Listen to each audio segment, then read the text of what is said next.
बिस्मिल्लाहिर्रहमानिर्रहीम, अस्सलाम वालेकुम। तो आज का जो हमारा टॉपिक है वो है जी आयोनाइजेशन एनर्जी। आयोनाइजेशन एनर्जी किससे कहते हैं? The ionization energy of an element is the minimum quantity of energy which is required to remove an electron from the outermost shell of its isolated gaseous atom. जो isolated gaseous item है, जो isolate का मतलब होता है अलग अलग दूर, ठीक है ना। अब जो आइसोलेटेड गैसियस एटम है, जो उनसे जो इलेक्ट्रॉन का रिमूवल है, इनके उनसे उनके जो आउटर मोस्ट जो वैलेंस शेल है उससे जो है इलेक्ट्रॉन को आपने रिमूव करना है, तो उसके लिए आपको सिस्टम को या यूं कह लें कि एटम को एनर्जी देनी पड़ेगी। जब आप एनर्जी देंगे तो वैलेंस शेल में मौजूद इलेक्ट्रॉन वो एनर्जी अब्जॉर्ब करेगा और न्यूक्लियस की फोर्स को ओवरकम करके वो जो है शेल से बाहर आ जाएगा, रिमूव हो जाएगा। तो आपने क्या किया, उस एटम को आयन में कन्वर्ट कर दिया, और एटम से आयन को बनाने में या एटम को आयन में कन्वर्ट करने के लिए जो मिनिमम अमाउंट ऑफ एनर्जी जो आपने दी है, ठीक है ना, एटम को, बेसिकली वो एनर्जी जो है आयोनाइजेशन एनर्जी कहलाती है। ठीक है ना। एक बार मैं फिर रीड कर देता कि minimum amount of energy which is required to remove an electron from the outermost shell। outermost shell से मुराद जो वैलेंस शेल है, जिसमें वैलेंस इलेक्ट्रॉन अकोपाई है, जिस शेल में, उस शेल को आउटरमोस्ट शेल कहा गया। उसमें से जो है आपने इलेक्ट्रॉन को रिमूव करने के लिए जो एनर्जी प्रोवाइड की है एटम को, बेसिकली वही एनर्जी जो है वो आयोनाइजेशन एनर्जी कहलाती है। यहाँ पर जो है आयोनाइजेशन एनर्जी जो है सोडियम की, वो 496 किलो जूल पर मोल है। किलो जूल पर मोल यूनिट है, ठीक है ना, जिसमें आप आयोनाइजेशन को मेजर करते हैं कि इतनी एनर्जी जो है आपने प्रोवाइड की, ठीक है ना। तो यहाँ पर जो आयोनाइजेशन एनर्जी है सोडियम की, वो 496 किलो जूल पर मोल है, ठीक है। ये जो है सोडियम है, ठीक है ना, ये गैसियस फॉर्म में है, तो आपने इसको एनर्जी प्रोवाइड की। जब एनर्जी इसको प्रोवाइड की तो यहाँ तो इसके जो आउटर मोस्ट शेल में से एक इलेक्ट्रॉन रिमूव हो गया। अब जो सोडियम होता है उसका जो एटॉमिक नंबर होता है वो 11 होता है, ठीक है। जो सोडियम होता है उसका एटॉमिक नंबर 11 होता है। जब आपने उस सोडियम गैसियस एटम को एनर्जी प्रोवाइड की तो उसके वैलेंस शेल से इलेक्ट्रॉन रिमूव हो गया, तो फिर उसका जो सोडियम आयन बन गया, जो कैटायन बना, उसमें अब कितने इलेक्ट्रॉन बचे हैं? 10। तो इसने क्या किया, अपना ऑक्टेट कंप्लीट कर लिया, यानी कि इलेक्ट्रॉन रिमूव हो गया और ये जो है गैसियस एटम से गैसियस कैटायन फॉर्म में आ गया और इलेक्ट्रॉन जो था वो रिमूव हो गया, ठीक है ना। अब इस प्रोसेस के लिए आपने जो एनर्जी प्रोवाइड की वो 496 किलो जूल पर मोल थी, ठीक है ना। ये एक बात याद रखने, ये जो एनर्जी है ना ये पर मोल के हिसाब से है, ठीक है ना, कि यानी कि अगर एक मोल जो सोडियम जो है गैसियस फॉर्म में है, ठीक है ना, एक मोल जो है सोडियम आइसोलेटेड गैसियस एटम है अगर सोडियम का एक मोल, तो उसको जो है आयोनाइज करवाने के लिए जो है पॉजिटिव आयन में कन्वर्ट करने के लिए जो आपको एनर्जी देनी पड़ी वो 496 किलो जूल है, वो पर मोल के हिसाब से है। यानी कि पर मोल के हिसाब से आप यूं ले लेंगे 23 जो है सोडियम का मास जो है वो 23 होता है, 23 ग्राम, ठीक है ना। तो 23 ग्राम जो सोडियम को आयोनाइज करवाने के लिए आपको जो एनर्जी प्रोवाइड करनी पड़ी यहाँ पर वो 496 किलो जूल है, ठीक है ना।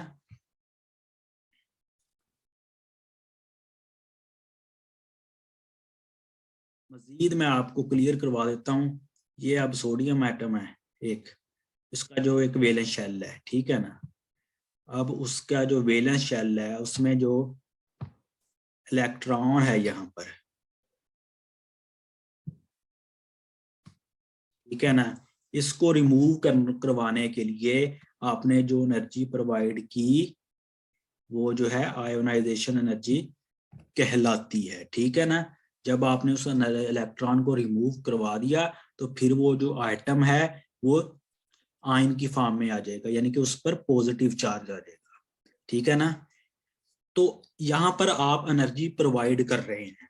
जब आप एनर्जी किसी सिस्टम को देते हैं तो वो कौन सा प्रोसेस होता है, वो एक्सोथर्मिक प्रोसेस होता है या एंडोथर्मिक प्रोसेस होता है, तो वो एंडोथर्मिक प्रोसेस होता है। यहाँ पर जो एनर्जी जो है आपने प्रोवाइड की है, ठीक है, तो ये इसे पॉजिटिव साइन से रिप्रेजेंट किया गया है। तो बेसिकली यही बात है ना, अक्सर जो है जो पेपर्स में क्वेश्चन आ जाते हैं कि जो आयोनाइजेशन एनर्जी है ये कौन सा प्रोसेस है, एक्सोथर्मिक है या एंडोथर्मिक है, तो ये बेसिकली एंडोथर्मिक प्रोसेस है, ठीक है ना। आपको आप यहाँ पर एनर्जी प्रोवाइड करते हो, ठीक है। चलें जी, नेक्स्ट हम आते हैं, इनको मैं रेज कर देता हूँ।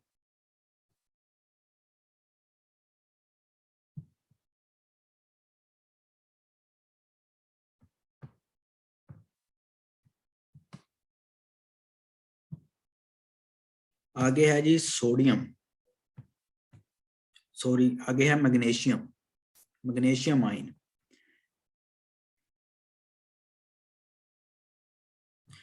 एलिमेंट, ये देखें, element with greater number of electron have more than one value of ionization energy. अब जिस तरह सोडियम था, सोडियम के वैलेंस शेल में जो है वो देखा जाए तो सिर्फ एक इलेक्ट्रॉन था। अगर आप इसकी कॉन्फ़िगरेशन देखें, सोडियम की 1s2 है, 2s2 है, 2p6 और फिर 3s1, यानी कि जो तीसरा जो शेल है उसमें एक इलेक्ट्रॉन था, तो सिर्फ आयोनाइजेशन एनर्जी की वैल्यू भी एक ही आनी थी यहाँ पर। लेकिन मैग्नीशियम का जो वैलेंस शेल है इसमें 2 इलेक्ट्रॉन होते हैं, तो इस तरह इसकी जो आयोनाइजेशन एनर्जी की वैल्यू है वो एक से ज्यादा होगी, ठीक है। जिस तरह ये देखें जी, मैग्नीशियम है, ठीक है, अगेन आइसोलेटेड गैशियस फॉर्म में है, गैशियस फॉर्म में होते हैं तो मॉलिक्यूल जो एटम्स होते हैं उनके दरमियान स्पेसिस ज्यादा होती हैं, ठीक है ना। वो एक दूसरे के इन्फ्लुएंस से, इन्फ्लुएंस यानी कि एक एटम दूसरे एटम के जो इन्फ्लुएंस होता है ना, बाज दफा ऐसा भी होता है कि जो एटम्स होते हैं उनके साइज में, ठीक है, जब वो एक दूसरे के कांटेक्ट में आते हैं तो उनके रिपल्शन की वजह से उनके साइज में जो है चेंज भी देखा जा सकता है। लेकिन गैशियस में जो मॉलिक्यूल हैं या एटम्स होते हैं वो दूर दूर होते हैं, यहाँ पर वो आइसोलेट होते हैं, अलग-अलग होते हैं, कह लें आप, स्पेसिस ज्यादा होती है, ठीक है। तो यहाँ पर जो मैग्नीशियम एटम गैशियस आइटम है जो आइसोलेटेड फॉर्म में है, इसको जब आपने एनर्जी प्रोवाइड की तो ये सबसे पहले मैग्नीशियम आयन बना, ठीक है, और ये वो इलेक्ट्रॉन है जो इससे रिमूव हुआ, ठीक है। तो इसके लिए जो फर्स्ट आयोनाइजेशन एनर्जी है जो आपने प्रोवाइड की वो 738 किलो जूल पर मोल है, ठीक है। लेकिन अब इसका जो वैलेंस शेल में मैंने पहले बताया कि 2 इलेक्ट्रॉन है, एक को रिमूव कर दिया, दूसरा जो अब इलेक्ट्रॉन है उसको रिमूव करने के लिए अगेन आपने जो एनर्जी प्रोवाइड की वो 1451 किलो जूल पर मोल है। अब जो सेकंड आयोनाइजेशन एनर्जी है वो फर्स्ट आयोनाइजेशन एनर्जी के एग्जैक्ट डबल भी हो सकती है, लेकिन ये जरूरी नहीं कि वो एग्जैक्ट डबल ही हो। लेकिन सेकंड आयोनाइजेशन एनर्जी की वैल्यू हमेशा ज्यादा आएगी। वो क्यों ज्यादा आएगी? जब आपने एक इलेक्ट्रॉन को रिमूव कर दिया, अगर पहले 12 इलेक्ट्रॉन पर न्यूक्लियस फोर्स लगा रहा था तो एक इलेक्ट्रॉन रिमूव हो गया तो पीछे बचे 11 electron.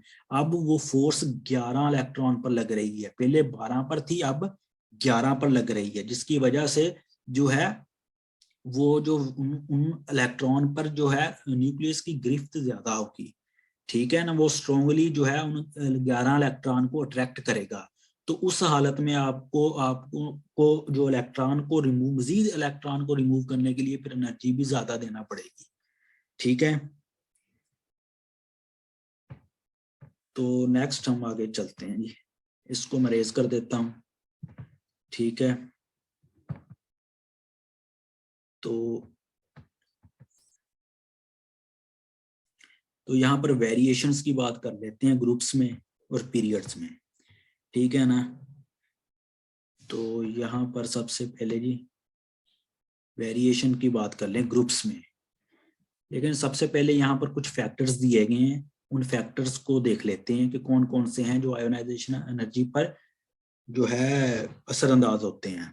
The factor upon which the ionization energy of an atom mainly depend are magnitude of nuclear charge, size of atom and shielding effect. यहाँ पर जो तीन जो है ये फैक्टर्स हैं जी, एक न्यूक्लियर चार्ज का बताया गया है, एक जो एटम के साइज का जो फैक्टर है एक, और एक शील्डिंग इफेक्ट का फैक्टर है, ठीक है ना। शील्डिंग इफेक्ट में क्या होता है, ठीक है, यहाँ पर जो है आगे शील्डिंग इफेक्ट को एक्सप्लेन किया गया है। शील्डिंग इफेक्ट में क्या होता है, जो इनर जिस तरह डी ब्लॉक है या डी या एफ ब्लॉक के जो एलिमेंट्स हैं उनके शेल्स ज्यादा होते हैं, तो इनर शेल के जो इलेक्ट्रॉन होते हैं वो न्यूक्लियस को सराउंड कर लेते हैं, जिसकी वजह से जो है न्यूक्लियस की फोर्स जो है वैलेंस शेल में मौजूद इलेक्ट्रॉन पर कम लगती है या कम वो इफेक्ट क्रिएट करती है, ठीक है ना। या कह लें कि आप न्यूक्लियस जो है, न्यूक्लियस की फोर्स कम असरअंदाज होती है वैलेंस शेल में मौजूद इलेक्ट्रॉन पर, जिसकी वजह से जो है शील्डिंग जो आपको आयोनाइजेशन एनर्जी की वैल्यू जो है उस वक्त कम होगी, क्योंकि आप न्यूक्लियस तो एग्जैक्ट जो है देखिए ना, आपने इलेक्ट्रॉन को जो है रिमूव करवाने के लिए जो एनर्जी प्रोवाइड करनी है वही एनर्जी तो आयोनाइजेशन एनर्जी है, ठीक है ना। अब जब न्यूक्लियस इनर जो शेल में जो मौजूद इलेक्ट्रॉन उन्होंने जब न्यूक्लियस को सराउंड कर लिया, इसकी वजह से होता ये है कि न्यूक्लियस की जो फोर्स है वैलेंस शेल में मौजूद इलेक्ट्रॉन पर नहीं लगती या कम लगती है, जिसकी वजह से अब आपको वैलेंस शेल में मौजूद इलेक्ट्रॉन को रिमूव करने के लिए कम एनर्जी प्रोवाइड करनी पड़ेगी, ठीक है। तो शील्डिंग इफेक्ट के केस में जो है आयोनाइजेशन एनर्जी की वैल्यू कम हो जाती है, ठीक है। तो इसी तरह जब साइज बढ़ता है एटम का,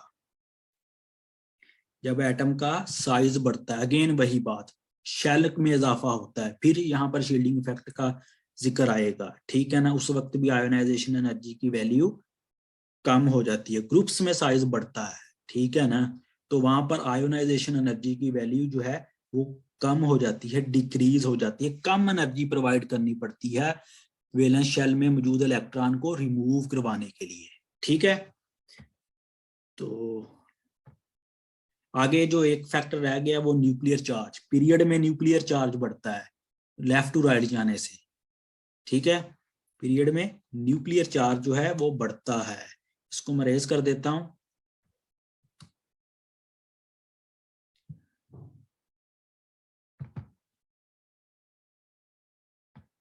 पीरियड में जो है न्यूक्लियर चार्ज बढ़ता है, न्यूक्लियर चार्ज के बढ़ने से क्या होता है, वैलेंस शेल में मौजूद इलेक्ट्रॉन पर न्यूक्लियस जो है वो स्ट्रॉन्ग फोर्स लगाता है, उनको वो अपनी तरफ अट्रैक्ट करता है, उस वक्त इलेक्ट्रॉन को रिमूव करवाने के लिए एनर्जी ज्यादा देनी पड़ती है, ठीक है। Going down in a group, the nuclear charge increases, but as the size of atom and the number of electron causing the shielding effect also increases from top to bottom in a group, nuclear charge तो बढ़ेगा, लेकिन उसके साथ साथ देखा ये जाता है कि शेल में भी इजाफा हो रहा है, शेल में इजाफा होने के साथ साथ फिर शील्डिंग इफेक्ट में भी इजाफा होगा, शील्डिंग इफेक्ट भी इंक्रीज करेगा, ठीक है ना, जिसकी वजह से वैलेंस शेल में मौजूद इलेक्ट्रॉन पर न्यूक्लियस जो है वो न्यूक्लियस की फोर्स कम लगती है, और फिर होता ये है कि आपको कम एनर्जी प्रोवाइड करनी पड़ेगी इलेक्ट्रॉन को वैलेंस शेल में से रिमूव करने के लिए, तो फिर आयोनाइजेशन की एनर्जी की वैल्यू भी कम होगी ग्रुप्स में, ठीक है।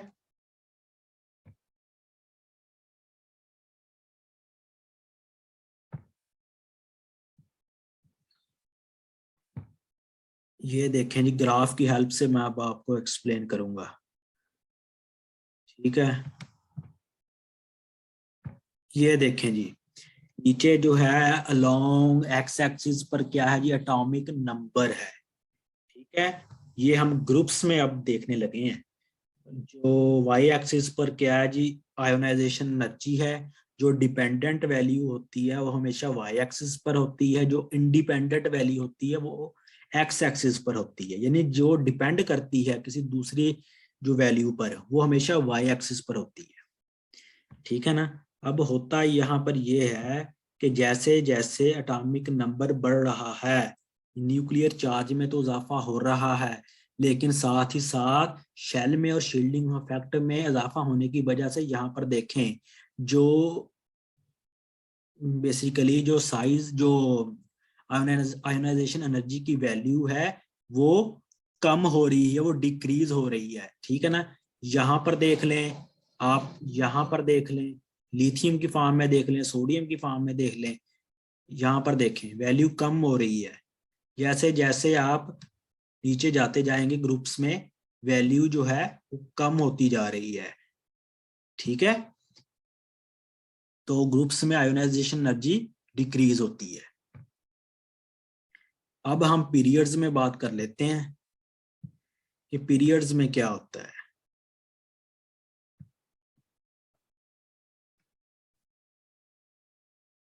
ये देखें जी, periods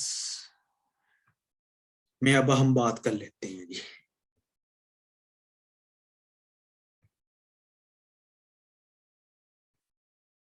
variation across a period. Period में क्या होता है, न्यूक्लियर चार्ज बढ़ता है, लेकिन यहाँ पर क्या है, कोई साइज में इजाफा तो नहीं ना हो रहा। अगर दूसरा पीरियड है तो उसमें जितने भी इलेक्ट्रॉन होंगे, वैलेंस इलेक्ट्रॉन होंगे या वैलेंस शेल होगा, वो सेकंड मतलब सेकंड शेल में ही जो उसके इलेक्ट्रॉन है वो को ऑक्युपाई होंगे। अगर तीसरा शेल है, अगर तीसरा पीरियड है, तो तीसरे पीरियड में जितने भी एटम हैं या जितने भी एलिमेंट हैं, उनके जो इलेक्ट्रॉन होंगे वो तीसरे शेल में ही जो है वो ऑक्युपाई हो जाएंगे। ठीक है।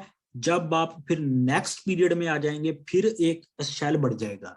तो ग्रुप में तो देखा जाए तो शेल बढ़ रहा है। पीरियड में जब आप सेम पीरियड में लेफ्ट टू राइट जाते हैं तो शेल तो नहीं ना बढ़ता, लेकिन न्यूक्लियर चार्ज बढ़ता है। इफेक्टिव न्यूक्लियर चार्ज बढ़ता है, यानी कि न्यूक्लियस जो है वो स्ट्रोंगली जो वैलेंस शेल में मौजूद इलेक्ट्रॉन है उनको अट्रैक्ट करता है, उन पर गिरफ्त ज्यादा हो जाती है। ये कह लेंगे वो जो है स्ट्रोंगली उन वैलेंस इलेक्ट्रॉन को अपनी तरफ अट्रैक्ट करता है। अब आपको उस सूरत में इलेक्ट्रॉन को रिमूव कराने के लिए एनर्जी ज्यादा देनी पड़ेगी। तो आयोनाइजेशन एनर्जी की वैल्यू बढ़ती है पीरियड्स में। ठीक है। तो यहाँ पर ये चीज आपने याद रखनी है। लेकिन मैं आपको कुछ यहाँ पर एक और चीज मैं बता देता हूँ कि जो पीरियड्स में जैसे मैंने बताया कि आयोनाइजेशन एनर्जी की वैल्यू बढ़ती है, ठीक है, लेकिन अगर आप देखें तो नाइट्रोजन का एटॉमिक नंबर जो होता है वो 7 होता है। ठीक है। और ऑक्सीजन का जो एटॉमिक नंबर होता है यहाँ पर वो 8 है। मैं लिखता हूं यहाँ पर 8। ठीक है ना। अब आप बताएं कि लेफ्ट टू राइट जाने से किसकी आयोनाइजेशन एनर्जी बढ़ेगी। आप कहेंगे ऑक्सीजन की आयोनाइजेशन एनर्जी बढ़ेगी, क्योंकि उस लेफ्ट टू राइट जाने से न्यूक्लियर चार्ज बढ़ता है। लेकिन देखा ये गया है कि जो नाइट्रोजन है इसकी आयोनाइजेशन एनर्जी ऑक्सीजन से ज्यादा होती है। वो क्यों ज्यादा होती है वो मैं आपको बताता हूँ। नाइट्रोजन के केस में देखें, जो उसका जो वैलेंस पी सब शेल है, वैलेंस पी सब शेल है, उसमें कितने ऑर्बिटल होते हैं, 3 ऑर्बिटल होते हैं, p x, p y and p z. तीनों में क्या है, एक एक इलेक्ट्रॉन है। ठीक है। यहाँ पर मैं बनाने की कोशिश करता हूँ।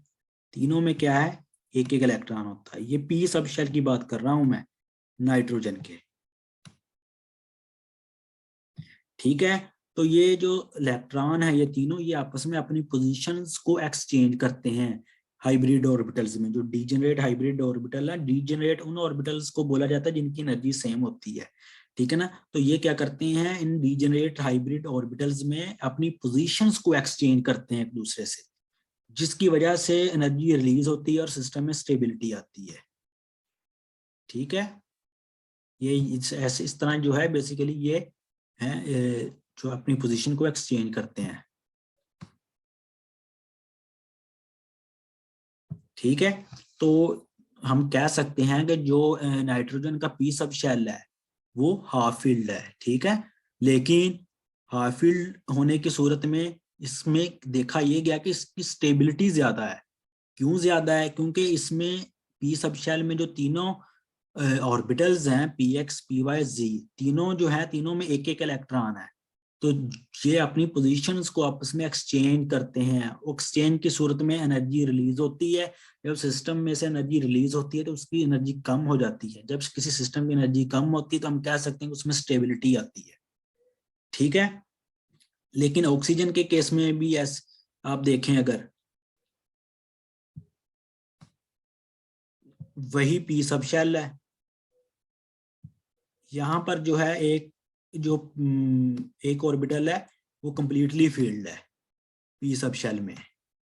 अब ये जो दो इलेक्ट्रॉन है आपस में यूं कह लें कि जो है अपनी पोजीशंस को एक्सचेंज कर सकते हैं, लेकिन लोन पेयर के मौजूद होने की वजह से जो यहाँ पर इन इलेक्ट्रॉन्स को रिपल्शन भी फेस करना पड़ती है।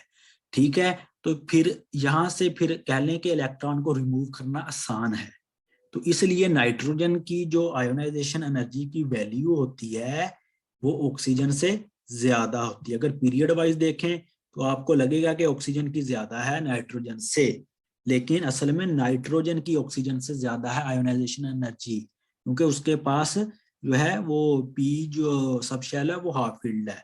ठीक है, नाइट्रोजन के पास भी दो ऑर्बिटल्स में एक एक इलेक्ट्रॉन है, लेकिन जो थर्ड जो ऑर्बिटल है वो कंप्लीटली फील्ड है।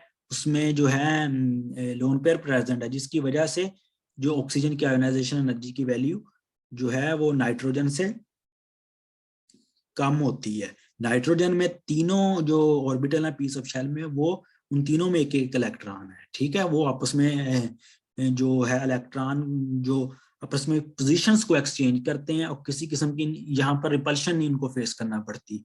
तो इस वजह से जो नाइट्रोजन की आयोनाइजेशन एनर्जी होती है फिर ज्यादा होगी। यहाँ से आपको इलेक्ट्रॉन को रिमूव करने के लिए एनर्जी ज्यादा देना पड़ेगी, इसलिए नाइट्रोजन की आयोनाइजेशन एनर्जी की वैल्यू ऑक्सीजन से ज्यादा होती है। तो ये था जी आज का लेक्चर। उम्मीद करता हूँ कि अब आपको कुछ ना कुछ समझ आया होगा। तो अगर वीडियो पसंद आए तो उसे शेयर कीजिएगा, चैनल को सब्सक्राइब जरूर कीजिएगा। शुक्रिया।